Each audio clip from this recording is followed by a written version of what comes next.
Last time on Reynolds Pub. I remember one day I was meditating, and I had this sense, this inner audibility. This is kind of what I call it, because I don't know how else to describe it. But I remember having this impression that, and actually, I'm going to be honest, it was like I heard this from inside myself. And I think there's a lot of stuff with our higher consciousness, and that's kind of what I believe this whole spiritual and energetic thing is there. But it said, what if we never saw you as anything other than whole?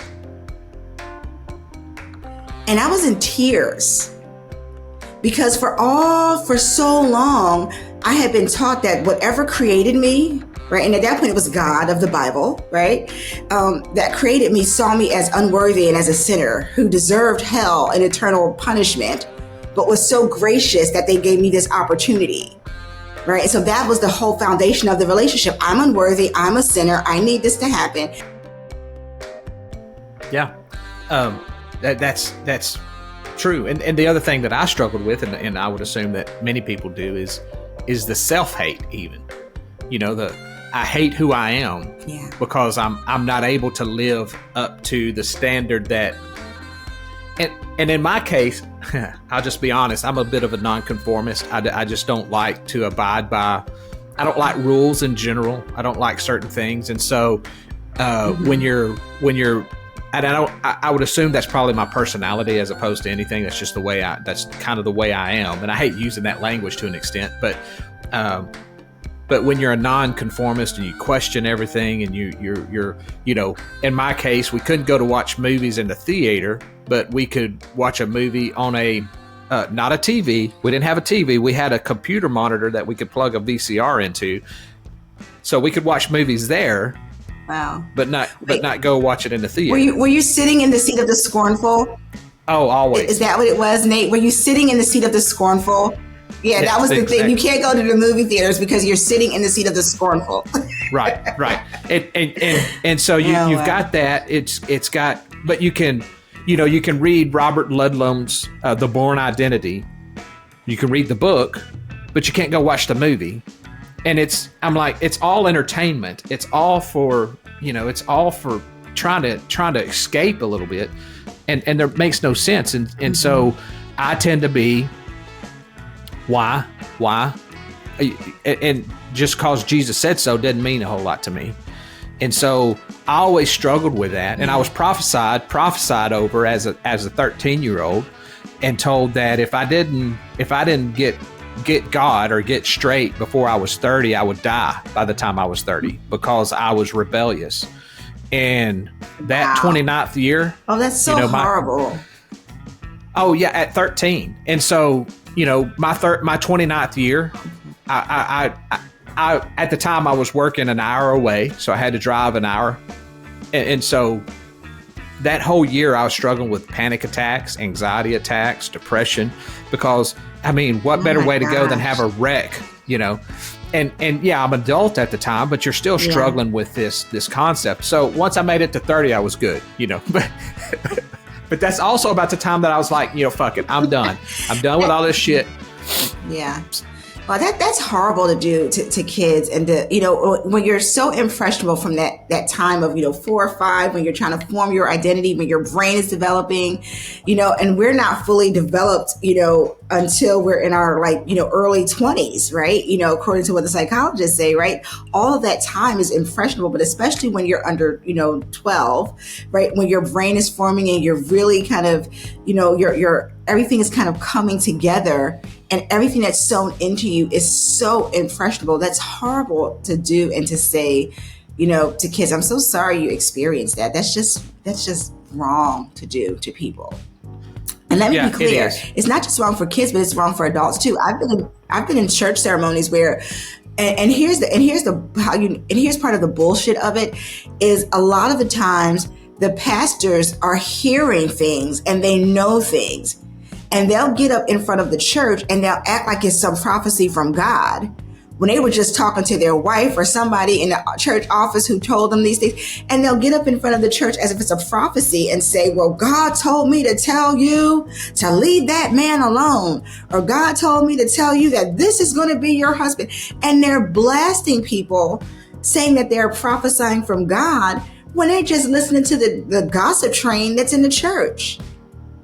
That is sick. That is cruel. That is manipulative. But let's be honest though. When you go back and take a look at some of the stories in the Bible, and I can't remember the exact scripture, but I was listening to someone break this down. There's a couple of stories in the Bible where there's one specific story in the Bible where God tells the prophets the wrong thing on purpose.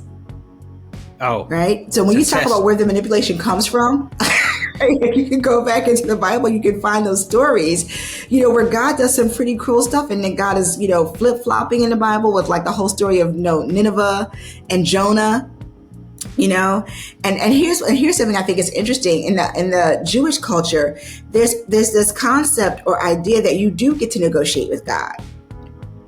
Right. It's the story about the Ezekiel bread where God told him to put the Ezekiel, he told them to bake something over dung and eat it. And the prophet said, no, I'm not going to do that. And so then he said, okay, well, just make it over this. And then the whole story of Jonah saying, no, I don't want to go to Nineveh because you always change your mind. You always do this. And then God puts him in the whale. And then Jonah goes, and then God said that he was going to destroy the city. And then when Jonah gets there, God has a change of heart and says, oh, I'm not going to destroy it. Jonah's like, see, I knew you were going to do that, right? So there's this whole concept of this negotiation with God. But Christianity teaches that it's very literal, that you can't question God. And I say question everything. So I love what you said about you and, being nonconformist. And I say own that. Own being a rebel and a revolutionary, because the time that we're in now, we don't need people who are just going to say yes. We don't need people who are just going to have this blind faith and follow along. We need voices like yours. We need those rebels and revolutionaries, even if we don't see ourselves as that way. But we need those people to speak up and help other people kind of step into the light of, hey, wait a minute, that doesn't make sense. We need that. Well, that's funny you bring that up. Some days my spirituality is as such these days where sometimes I think not that I shouldn't say anything, but there's a point where it's it's internal. What do I share with people? What do I not share with people? I've always been the kind of person that even when I was in Christianity, I wasn't necessarily one of these outgoing preachers. I actually went to seminary for 2 or 3 years, and so, but I wasn't this. I'm going to witness to everybody that I come across, and I'm not going to say, have you received have you spoken in tongues and received the gift of the Holy Ghost since you believed? It wasn't just about belief. You had to take these. I was never one of those people. I always wanted people to say, hey, what do you believe about this? And then that meant that they were willing to listen to say.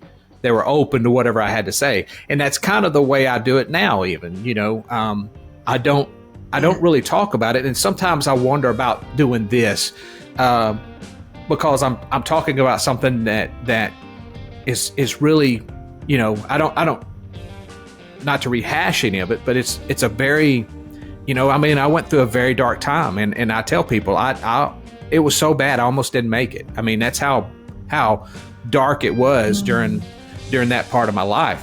Yeah. And but I did make it. Here. Oh, me too. I found my therapist. I literally believe that this divinity, whatever it is, guided me to her. I mean, it was just out of the blue. I saw, I was scrolling through Psychology Today. I knew I needed help. I couldn't do it anymore on my own. I'm white knuckling this life, and so I knew I needed help. And, growing up in such a manner that, reaching out for help from a therapist or any sort of non-religious thing was a sin in itself, but I knew that I had to get help. And so I actually just saw, I was scrolling through and something about her stood out to me. And so I reached out and I was in therapy for a year and a half. And I recently graduated out of therapy. She said, she told me I didn't need her anymore, but that she's there. And so all of that to say that I have to look at it now, not as witnessing. And that's that baggage from my old from the past, where it's not witnessing. It's like right now, it's me and you having a conversation, and you know what?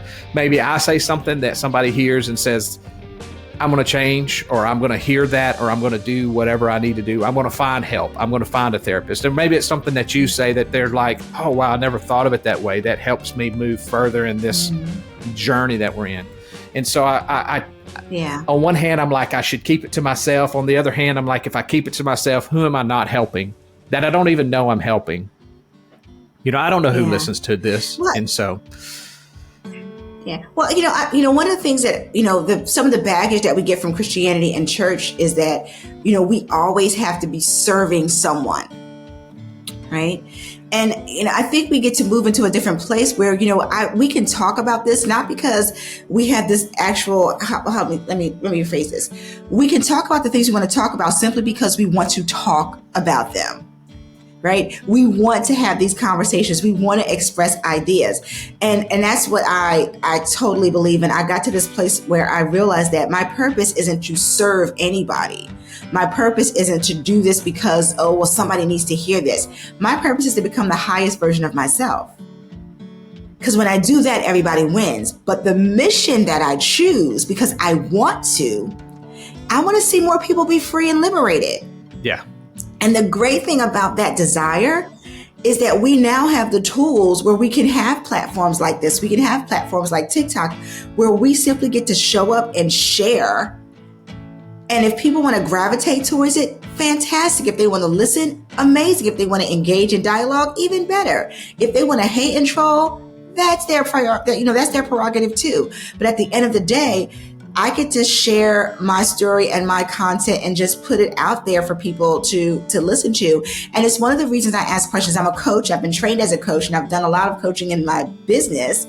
And I love being a coach because what a coach does is ask questions. So there are people that follow me on TikTok and they're like, well, why are you asking all these questions? Well, that's the way you get people to think for themselves. I don't need to tell you what to think. But if I'm going to ask you a question that inspires you to think or to research or to wonder so that you can, and this is one of my phrases, you can choose your own adventure. That's what this journey is about. We each get to choose our own adventure. We each get to become the best version of ourselves and do that work. And to me, that's what means there's hope for humanity. Right? Because as we all grow and we all develop and we all find our own way to light, however that is, that means we're going to treat each other with respect. That means we're going to be able to love and accept ourselves.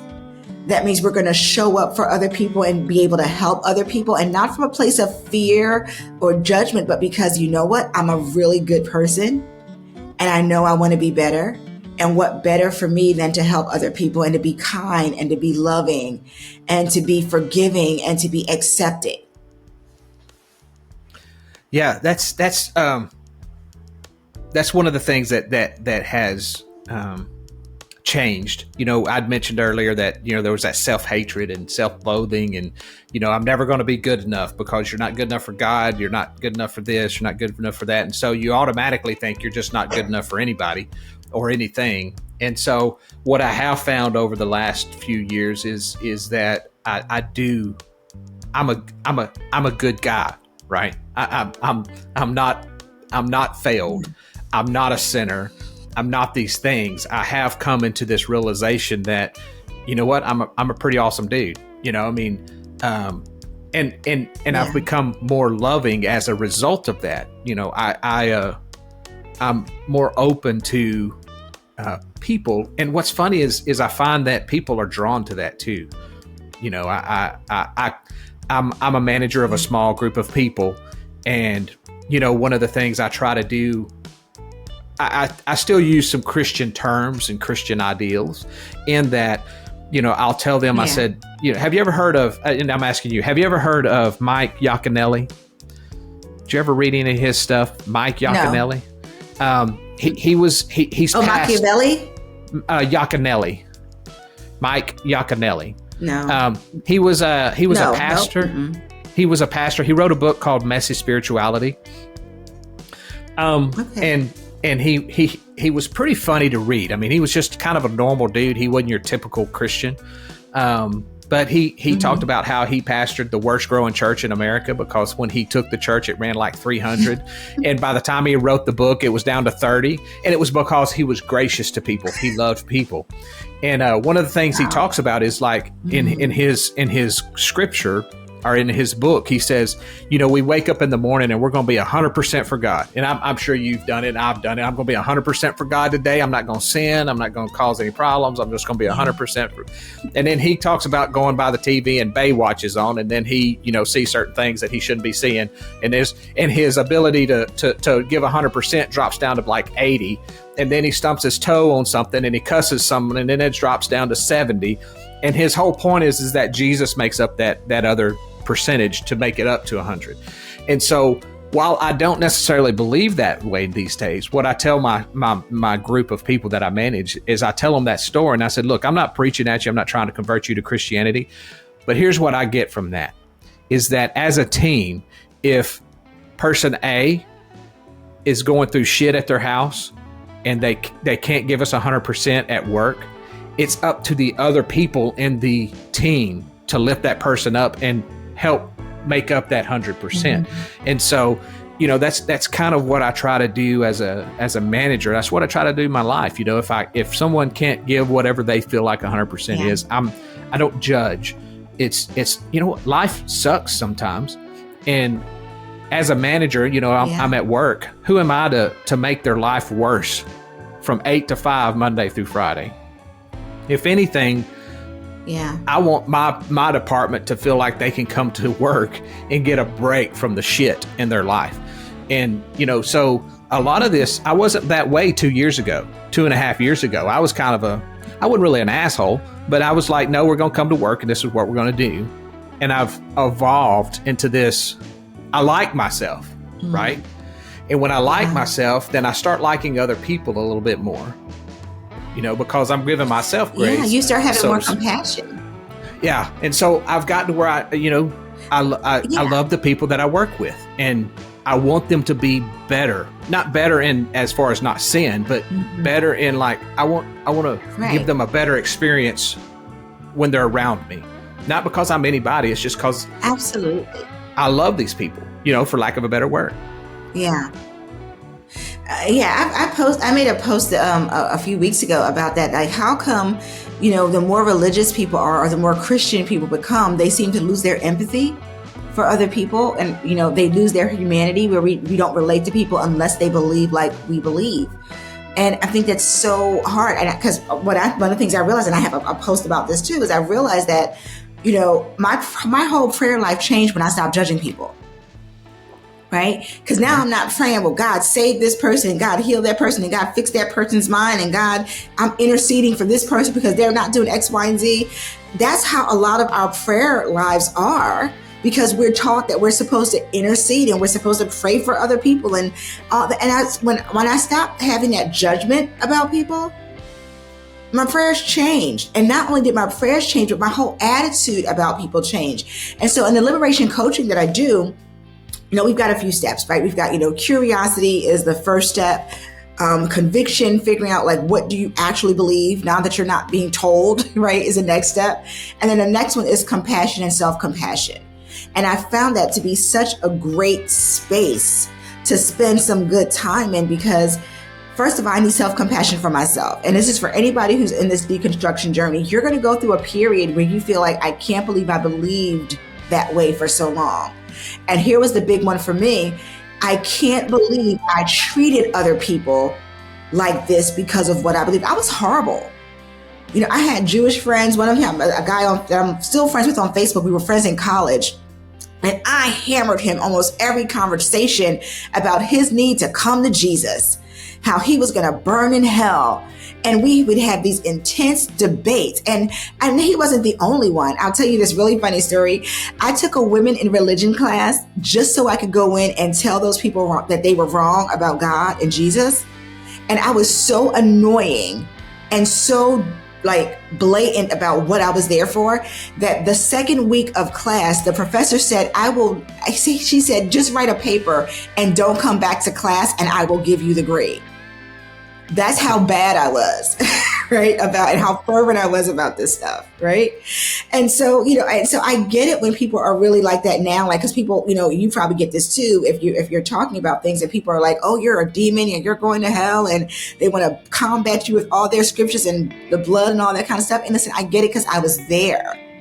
And I have compassion, but I had to first have some compassion for myself, because I'm like, man, I did some real damage. I was not the greatest person when I was holding everybody else accountable to my standards and trying to make them, and so arrogant to believe that if they didn't believe like I believe, that they were sinners and they were horrible people and they were going to hell. How arrogant of us to do that.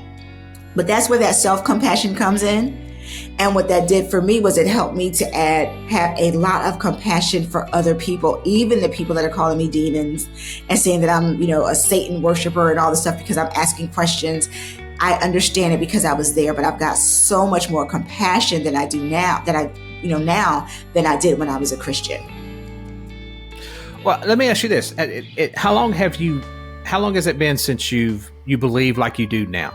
You're Christian for a while. I know you said I think in that you were a Christian for 20 years and then you left and you've been on this journey. How long have you?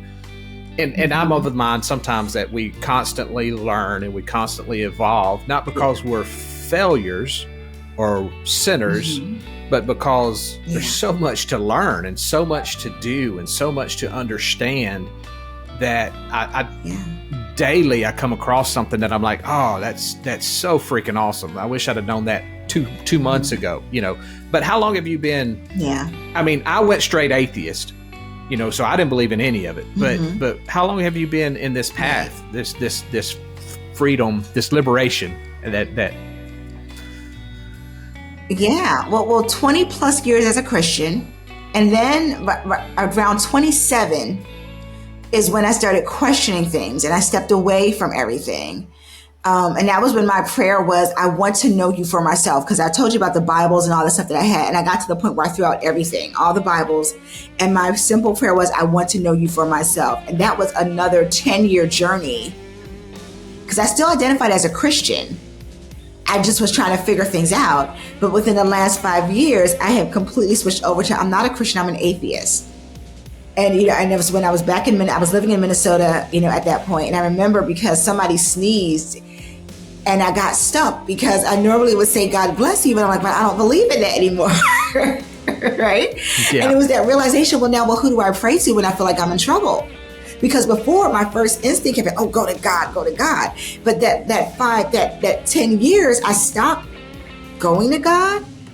And I really started doing the work to like you said, like therapy, meditation, other different modalities that I was using to kind of heal, because I didn't get the healing in the church.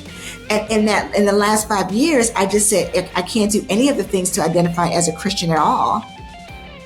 And I realized that I am indeed an atheist. And it took me a while to say that word. And I tried to figure out some other words that I could put in there because atheist sounds so hardcore, like, oh my gosh. But the reality is, from my perspective, all of the religious texts and scripts that we have are things that were written by man. Every single one of them. There's not any religion that has something that was expressly written by the deity that they serve. It's all come through a human filter. I'm like, wow, that's when you think about it. There's no deity big enough or great enough to write something themselves. The only way any deity can express themselves is through a person. Wonder why that is. Yeah. Think about that. Why is that? Why would that ever be the case? None of them have written it themselves. Yeah. That's true. And I guess where I'm at now, even, it's funny because for me, I look back at certain scriptures and it's, this is really what's going to get me sent to hell, is that I start reading scriptures in the Bible, but I read it in a completely different context or premise. My premise is completely different than what Christians would normally do. Like, for instance, Paul saying, I die daily. I tell people that's not repentance. It's that we've got to keep in check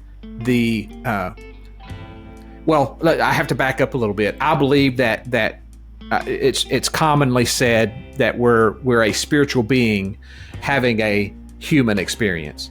And so if that's true, then this flesh of mine, while is important to engage in the world, is not who I am. The spirit that exists within me is who I am. That soul, whatever that is this experiential. I can't even talk right now. And so I start saying yeah, exactly. A little bit too high. Yeah. It's not that we need to die daily. It's almost as though we need to meditate and try to keep our minds calm. And so you start looking at that. Then you look at, I'm trying to, what is it that we were taught? Wide is the path and narrow is the way, wide is the path that leads to hell and narrow. And my wife and I were having this conversation, and it's more like, what's cool about it is I don't have to know the answer too. I've gotten to where I don't have to explain this 100%. This is just what I'm trying to do, and so on and so forth. But my wife and I were talking about that scripture and how maybe narrow is the path, is those who are awakened and have been liberated. Because you think about it, a lot of people are still, they're not awakened. And I'm not judging those people. That's their path that they're journeying or they're traveling right now. But what if it's the narrow is the path? It's not necessarily a choice sometimes. In my case, it wasn't a choice. It was, I often joke that, it's like the Matrix. You're going to take the blue pill or the red pill.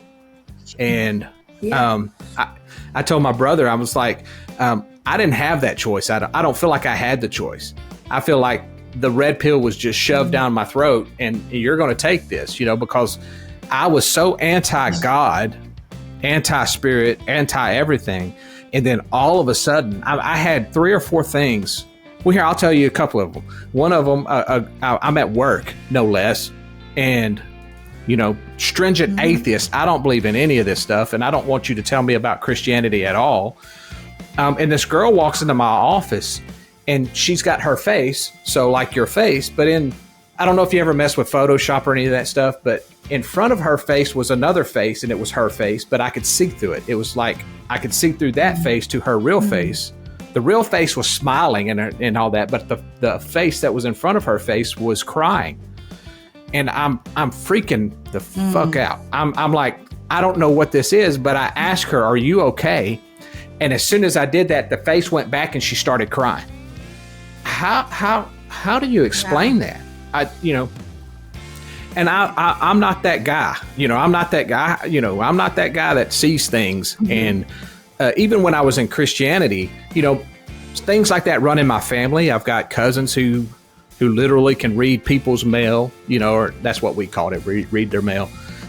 My mom would have dreams and they would come to pass, and so it runs in my family. And I do think there's some of that's genetic or however you want to say it. And so I'm refusing to believe in it. And I think that's part of the reason why I had such a dark experience, is because I'm like, no, I'm not doing this. I'm not doing it. I'm not doing it. And whatever was saying, no, you're going to do this. That was one experience. Another experience was I had a dream, and I don't dream. I'm not a dreamer. I just don't. At nighttime, I'm asleep. I had a dream that was so real. It's like I'm looking at this computer sitting in front of me. I mean, I was in a vehicle, and I can see, to this day, I can see the stitching in the vehicle. And it was in like the 1960s. The vehicle was from the 1960s. There was another female. There was a female in the Jeep, and she was younger. I was probably in my 30s. She was in her, and it wasn't me. It wasn't this body. It was another body. And for some reason, this other girl, she was in the vehicle with me with a couple other kids, and I knew this person now, but it wasn't her. And so I knew something had happened to her that wasn't good, but I didn't know what. You could assume some things. It's the 60s. She's 13, 14 years old. There's some things that probably were a little bit more prominent back in those days than are now. And so I didn't think anything about it, except for it was so real. To this day, I can see the truck and I can see the girl. And so I work with her.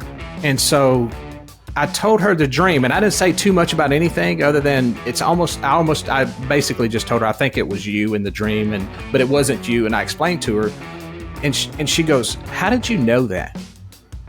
How did you know? She said, I did go through some stuff when I was about that age, and I didn't tell anybody. So there was no way that you could have known this. And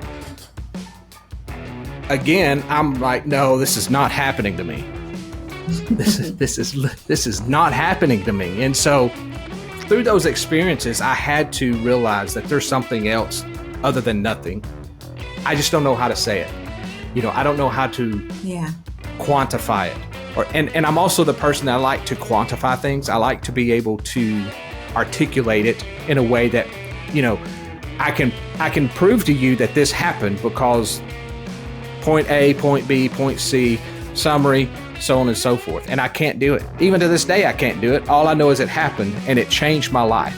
It was that Saul on the path to Damascus getting knocked off his ass and waking up. I mean, I tell people I had more of a conversion 2 years ago than I have ever had in my entire life.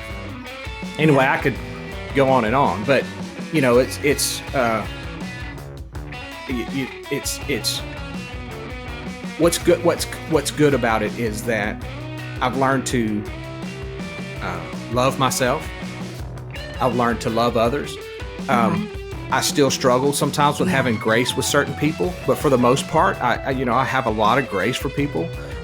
Some things happened, in certain people's lives, and used to I'd be like, oh, those assholes are just this, that, and the other. And now I'm like, you know what? They're probably just having that experience. They're on their path, and who am I to say that their path is the incorrect one? They may not be where I think they should be, but who am I to even think they should be anywhere? Yeah.